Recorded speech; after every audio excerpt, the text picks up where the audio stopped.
itu baru mama akan hadir. Karena itu saya mulai yang depresi, ngayal atau apa, atau yang mulai emosi naik turun itu mulai pas hari ketiga kedua gitu. Jadi kalau sekarang dia nggak mungkin temenin. Kalau sekarang kan cuma diimpus doang sebentar selama 1 jam, terus itu pulang. Semoga kemonya lancar ya sayangnya Yuli. Mama doain buat Yuli. Semoga Yuli sehat selalu. Ya mungkin dia kadang-kadang ya sedih. Sebenarnya mama juga nggak mau ngomongnya sedih. Jadi mama tuh kan kadang-kadang mama juga kasihan sama dia. Mama kasihannya. Mama kasihannya sama dia. Dia kerja juga. Dia udah harus kerja. Habis kerja dia harus udah habis di rumah sakit, dia habis kemo, tetap dia harus kerja. Mama juga sedih kadang-kadang, kasihan ngeliat dia gitu.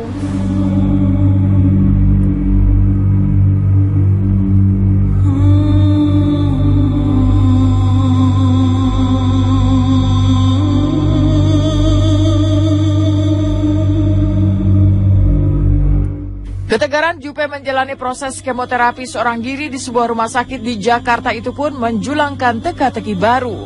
Pasalnya ketika menderita kanker serviks di awal di tahun 2014 lalu, Jupe total menjalani pemeriksaan medis hingga kemoterapi di sebuah rumah sakit elit di negeri Singapura. Tapi kini ketika kembali diguncang sakit kanker serviks untuk yang kedua kalinya, maka keputusan Jupe yang memilih menjalani kemoterapi di rumah sakit di Jakarta, Indonesia pun menjulang tanya. Ada apa dengan Jupe? Dikabarkan telah menjual mobil, bahkan rumah untuk biaya berobat. Mungkinkah ekonomi Jupe jadi terpuruk sehingga memilih untuk berobat di Indonesia dan bukannya di Singapura?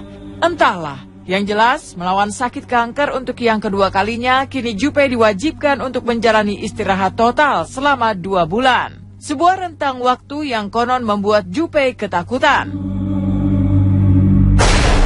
Kemarin kan yang diradiasi kan memang di perut. Jadi pas habis radiasi tuh,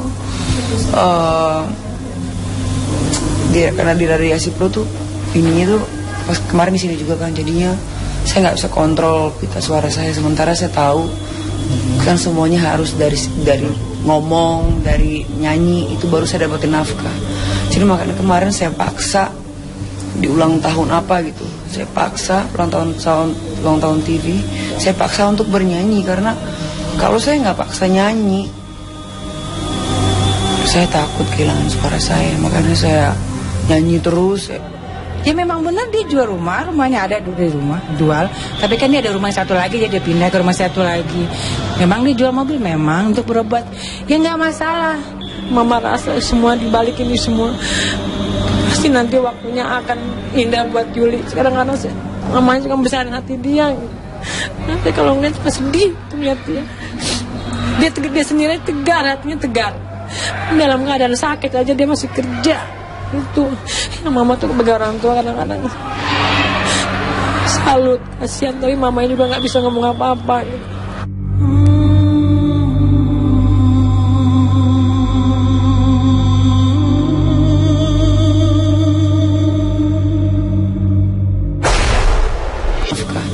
Jadi makanya kemarin saya paksa di ulang tahun apa gitu, saya paksa ulang tahun TV, saya paksa untuk bernyanyi. Karena kalau saya nggak paksa nyanyi,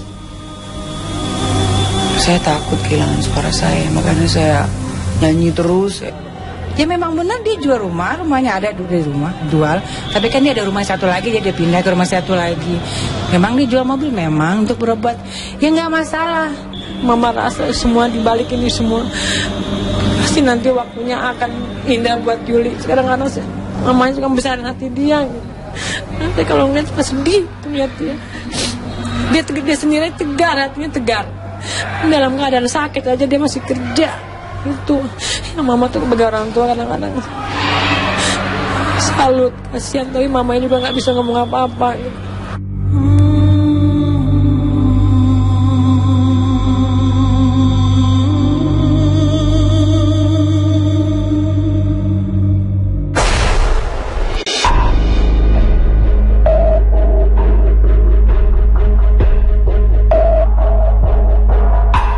Senada dengan Julia Perez, perang melawan kanker juga tengah dijalani oleh Aldi Taher.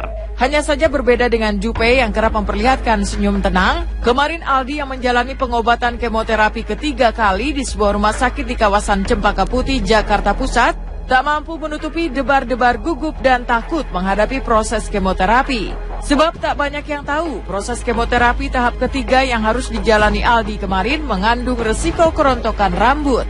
Tak ayal, meski sudah ditemani Georgia Aisyah sang istri, kemarin Aldi pun memasuki ruang kemoterapi dengan ekspresi cemas seperti berikut ini.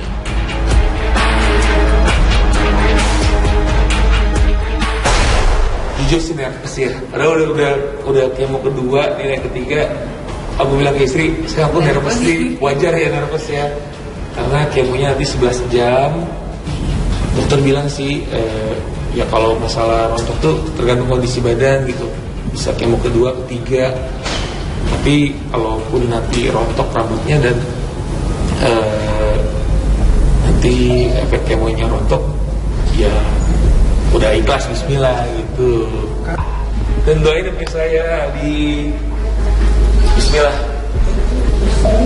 Doain ya temen-temen ya. Semangat. Nervous nih jujur saya.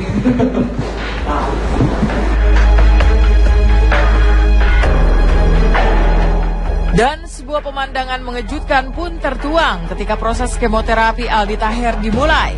Pasalnya, jika selama ini Aldi mengaku memiliki benjolan di bagian leher, tapi ketika menjalani kemoterapi ketiga, sebuah benjolan terlihat tumbuh di bagian dada Aldi. Apa yang sebenarnya terjadi dengan kanker yang mengguncang Aldi? Butuh waktu untuk menjawabnya. Yang pasti seolah tak tahan melihat kegelisahan dan ketakutan Aldi menjalani kemoterapi. Georgia Aisyah terlihat sangat sabar, penuh kasih sayang menyemangati Aldi yang uniknya seakan tak mau berjauhan dari sang istri hingga menciptakan pemandangan romantis di tengah situasi prihatin seperti ini.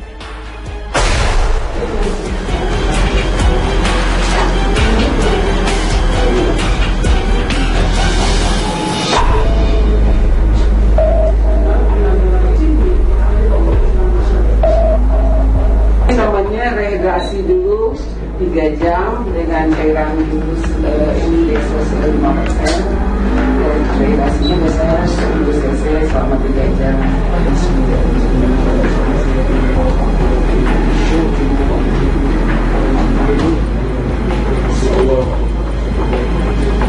Allah.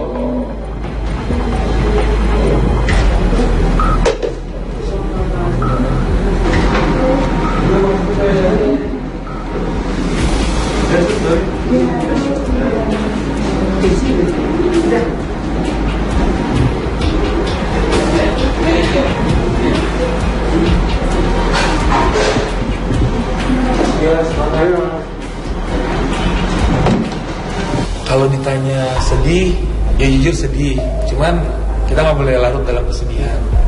Ditanya kepikiran, pasti kepikiran. Setelah kemo kedua, Aldi sih ngerasain benjolan di leher mengecil. Cuman yang benjolan yang di dada ya, itu nggak kelihatan karena di dalam dekat paru-paru. Jadi, tapi intinya kan kita minta kesembuhan kepada Allah Subhanahu Wa Taala ya. Jadi ikhtiar berobat. Mudah-mudahan dengan kemoterapi ini sel kankernya hilang, karena kita harus berjuang dengan waktu nih, karena berlomba dengan waktu, karena kalau misalkan kita nggak ikhtiar berobat gitu ya, dia sel kankernya bisa berkembang gitu. Jadi bismillah. Makanya hari ini Aldi kemo ketiga, kita semangat, kita nggak boleh kalah lawan cancer, kita nggak boleh ngedrop, kita harus positive thinking, bismillah.